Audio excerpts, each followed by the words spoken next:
Bonjour chers élèves, aujourd'hui on va débuter une nouvelle séance intitulée Les composants internes d'un ordinateur. C'est la leçon numéro 1 du programme de la deuxième année du cycle secondaire collégial. Il entre dans le cadre de la séquence numéro 1 qui est l'environnement matériel d'un système informatique. Alors, on commence par le plan de la leçon qui sera subdivisé en éléments suivants. Premièrement, on va essayer de faire une activité de départ. Puis, on va essayer de résoudre l'activité ensemble. On va aborder la notion d'aujourd'hui qui est la carte mère. On va définir qu'est-ce que ça veut dire une carte mère et quels sont les composants de la carte mère. Alors, on va voir le premier composant qui est le bloc d'alimentation, puis le processeur ou bien le CPU, la barrette mémoire, le chipset, le BIOS, la ROM, les cartes d'extension, le disque dur et finalement, on va faire des exercices d'application pour bien maîtriser la leçon. On commence par l'activité. Considérons la figure ci-dessous. Nous avons ici une image qui représente un élément essentiel dans l'ordinateur et on voit ici des numéros. Cette figure-là est composée de 16 éléments à peu près. On va essayer de déterminer chaque élément ainsi que sa fonctionnalité. Alors, on va passer maintenant aux questions. Premièrement, que représente cette figure? Deuxièmement, complétez le tableau ci-dessous. On va déterminer le nom de chaque composant ainsi que la fonctionnalité de chaque composant. Alors, s'il vous plaît, chers élèves, essayez de mettre en pause la vidéo et de prendre votre cahier d'exercice et de faire l'exercice. S'il vous plaît, essayez de faire ce que vous savez, d'accord? C'est bien. On commence maintenant par résoudre le problème ensemble. Alors, cette figure-là représente la carte mère d'un ordinateur. Il faut savoir une chose très importante, c'est que chaque composant électronique, que ce soit un ordinateur, un téléphone, une télévision, toujours il comporte à l'intérieur une carte mère. D'accord? Il permet de relier les composants internes de l'appareil électronique. Maintenant, on va essayer de voir les 16 composants de cette carte mère.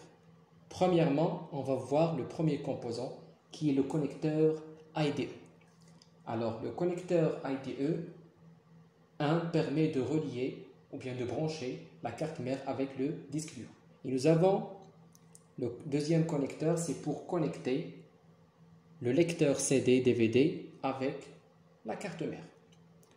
Deuxièmement, nous avons le connecteur disquette, utilisé généralement dans les anciens ordinateurs, d'accord?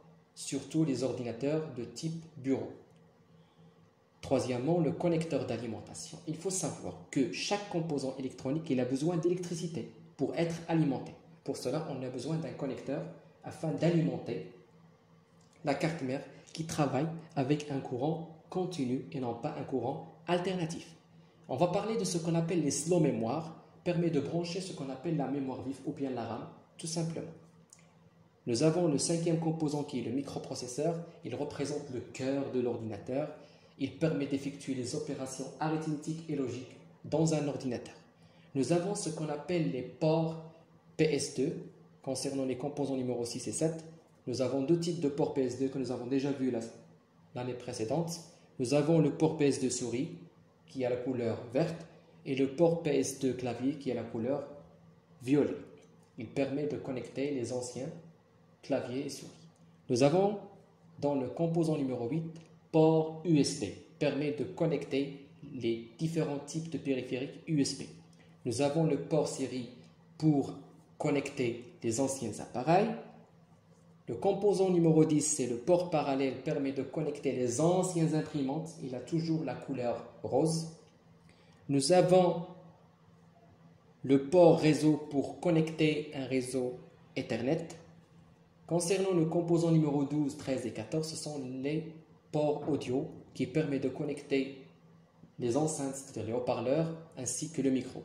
Nous avons le 15e composant qui est le port PCI, permet de brancher les cartes d'extension. Et finalement, le port AGP pour connecter la carte graphique.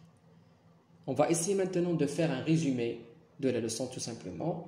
La carte mère, c'est un élément qui permet de réunir les composants essentiels tels que le processeur, la mémoire vive, les systèmes de bus de données, c'est-à-dire les connecteurs pour transférer les données, ainsi que les connecteurs d'extension pour relier par exemple carte son ou carte graphique, etc. La carte mère joue le rôle de centre nerveux d'un ordinateur, lieu d'échange de données et de calcul. Voilà une image tout simple qui représente les composants essentiels dans une carte mère. On commence maintenant par le premier composant qui est le bloc d'alimentation. Alors le bloc d'alimentation, en anglais, le power supply, tout simplement permet d'alimenter la carte mère. Alors pourquoi il est grand? Car il permet premièrement de faire ce qu'on appelle l'aération ainsi que de faire la conversion du courant alternatif du secteur en courant continu pour faire travailler les circuits de la carte mère. Deuxièmement, nous avons ce qu'on appelle le processeur, qui est le cœur de l'ordinateur. Le processeur permet d'effectuer les opérations arithmétiques, c'est-à-dire les opérations de calcul, ainsi que les opérations logiques. Nous avons deux grandes sociétés qui fabriquent les processeurs. On trouve Intel, on trouve AMD. Nous avons le troisième composant qui est la barrette mémoire. Il permet de mettre en place la mémoire vive.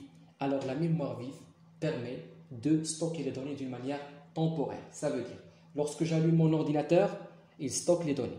Lorsque je l'éteins, il efface les données. Nous avons plusieurs types de barrettes. On trouve les barrettes DDR3, les barrettes SIM, etc.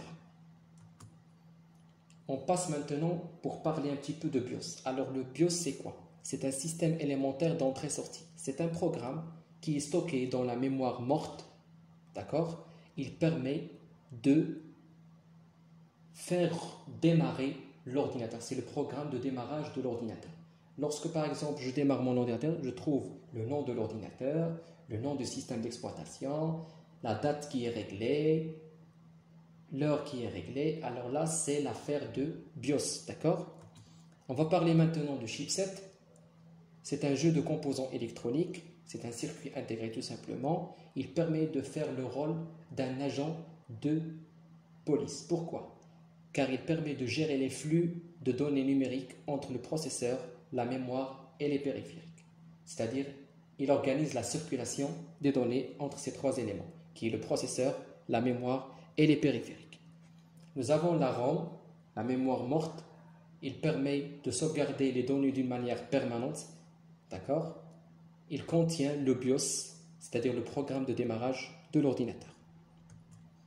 Nous avons les cartes d'extension que nous avons déjà vues, carte PCI par exemple, carte AGP. Alors ces cartes d'extension permettent d'étendre les fonctionnalités ainsi que les performances de l'ordinateur. On trouve par exemple la carte satellite, déjà dépassée, carte audio pour entendre, carte graphique pour l'affichage et jouer les jeux, et carte réseau pour se connecter au réseau Ethernet. Nous avons le disque dur. Alors le disque dur permet de stocker les données d'une manière permanente. Il est appelé aussi le HDD, Hard Disk Drive, ou bien le DD, le Disk Drive. C'est une mémoire de masse magnétique. Elle a été inventée en 1956. Elle est caractérisée par sa capacité de sauvegarder les données d'une manière permanente. On distingue plusieurs types de disques durs. On trouve le disque dur IDE, le disque dur SATA, et maintenant on trouve le disque dur SSD. Alors la différence entre ces trois, c'est au niveau de la vitesse de transfert.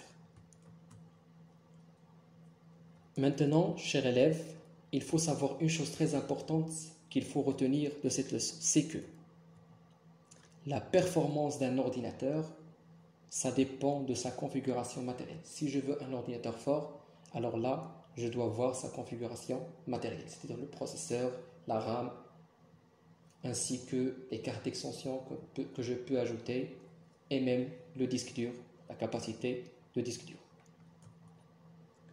Voilà un exercice d'application à faire à la maison. Alors là, vous avez une carte mère. vous allez déterminer le nom de chaque élément ainsi que la fonctionnalité. Dans le deuxième exercice, vous allez essayer de faire la différence entre deux configurations de deux ordinateurs différents. Vous allez déterminer le type ainsi que la fréquence du microprocesseur. C'est quoi la fréquence? C'est-à-dire la vitesse de microprocesseur. Il est toujours en Hertz. Puis, vous allez déterminer qu'est-ce que ça veut dire, ou bien qu'est-ce que signifie le numéro, par exemple, 4328 qui se trouve dans le premier ordinateur. Vous allez essayer de déterminer l'unité avec laquelle on mesure la taille d'écran. Vous pouvez chercher sur Internet pour trouver la solution. Et finalement, de trouver la différence entre un disque dur SATA et un disque dur SSD. Merci infiniment pour votre attention, chers élèves, et à très bientôt dans une nouvelle vidéo.